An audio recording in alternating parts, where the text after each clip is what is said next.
বিসমিল্লাহির রহমানির রহিম। একটি বিষয় নিয়ে আজকে আলোচনা করব, যে বিষয়টা খুবই অত্যন্ত জরুরি ছিল, যাহা ঢাকা শহরে বাড়িওয়ালাদের উপর সরকার কঠিনভাবে নজরদারির মধ্যে রেখেছে।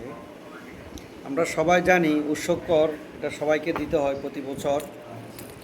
যেমন ধরুন, প্রতি বছর বাড়িওয়ালারা ভাড়াটিয়াদের কাছ থেকে ভাড়া নিত, সেই ভাড়ার টাকা অনুযায়ী তারা তাদের পরিচালনা করত। কিন্তু এই বছর সরকার নতুন একটি আইন চালু করতে যাচ্ছে, এবং এই আইনটি চালু করলে সরকারের রাজস্ব পাবে এবং সব কিছু একটা সেন্ড অফ কমান্ডে চলে আসবে। ঢাকা শহরের বাড়িওয়ালারা যেভাবে মানুষের উপর স্টিম রোলার চালাচ্ছে, সেটার ভুক্তভোগী আমি নিজেও।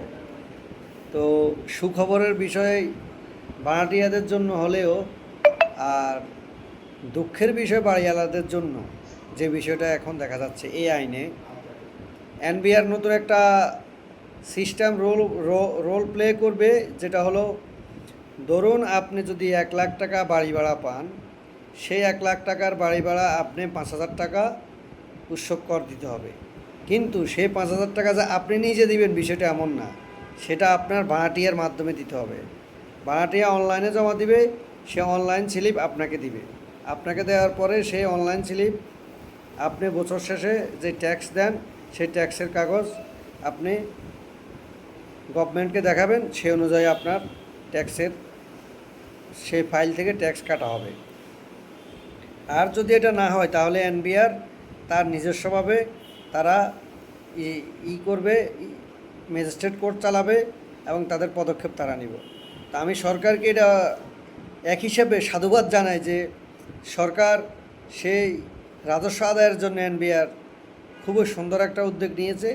বাড়িওয়ালাদের কাছ থেকে সরকারি রুলস রেগুলেশন অনুযায়ী স্ট্রিমভাবে সুন্দরভাবে এনবিআর মাধ্যমে বা এনবিআর যে নতুন একটা কারিকুলাম সৃষ্টি করছে, রাজস্ব পাবে, দেশের অর্থনীতি উন্নয়ন চালিকা শক্তি বৃদ্ধি পাবে, আপডেট হবে।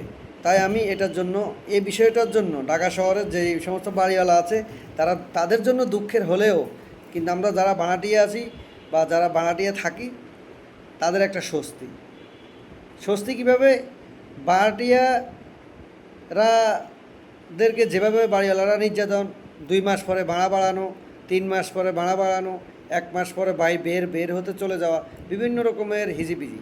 কিন্তু যখন এই এনবিআরের তারা রুলস রেগুলেশনে চলে আসতেছে, তো ঢাকা শহরে বাড়িওয়ালারা এখন এরকম থেকে একটু ভাড়াটিয়াদের সাথে সৌন্দর্য আচরণ করবে বা ভাড়াটিয়াদের সাথে ভালো আচরণ করবে।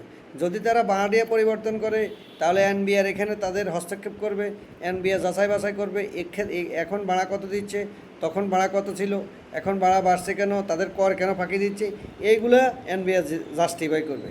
তো খুবই একটা সুন্দর উদ্যোগ এই বাজেটে এটা আনতেছে। ধন্যবাদ সবাইকে, ভালো থাকবেন।